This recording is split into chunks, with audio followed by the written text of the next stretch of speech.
Education and move this time around from the Ashanti region to the eastern region, where the Mampong Senior High Technical School for the Deaf is under serious threat of starvation.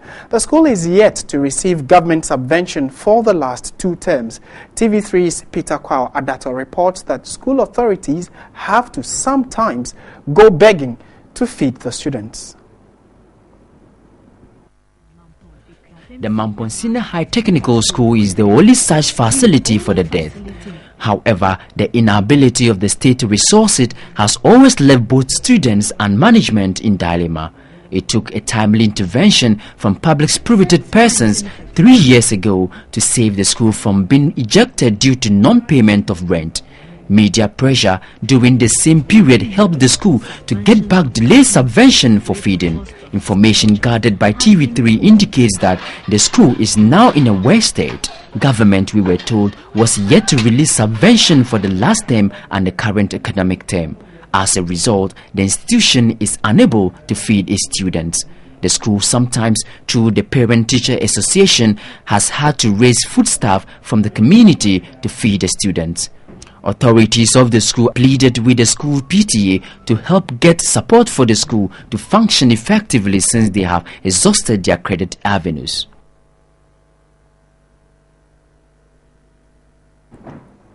Our reporter Peter Kwao Adato, who filed this story, is currently at the school premises and has joined us for an update on this development. Peter, good afternoon. Thank you very much for joining us. Good afternoon, Martin. Good. To start with, have the school authorities told you if they've heard anything from government? No, the school authorities actually are not willing to speak on the matter.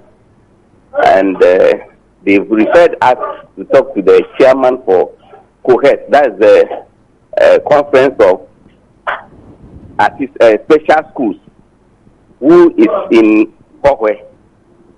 So we should speak with that person to give us information on that thing. But according to the students, it is a serious thing for them, and they don't know what to do actually. Okay, Peter, have the students been able to tell you how many times they eat in a day? We know that it's normally breakfast, lunch, and supper, but how many times do they get food to eat? According to some of the students, sometimes they have to forfeit some of the meals in order to get the other one, and then sometimes they have to get half of what they normally get for the let's say if it's midday food, that is lunch. They have to get something like half of what they eat, and the quality of the food is also not something that they can write home about. But the school authority itself will not speak. They want the conference head to speak on the matter, and so that is the difficulty. And you know, because it is a school that they are not able to speak to our understanding directly, it is very difficult to actually gather their thoughts. All right, and I'm sure then this question may not be valid, but let me just ask, have they told you how it is affecting their academic life? Yeah, that is, they said it is very difficult for them because they cannot eat enough, and so when they come to class, it's difficult for them to concentrate on what is being taught, and it is affecting their whole life in school. The other issue they are complaining about is the distance from the dormitory to the school. You know, they have to come to the school for very far away, more than 1 mile, and they will stay in the school till evening after taking supper before they go back to the dormitory, and so it disturbs them a lot. According to one of them, they have to wake up around 4 a.m. to get ready so that they can get to school on time. Okay. And walk through the Kufubra highway to the school, and it's very difficult for them.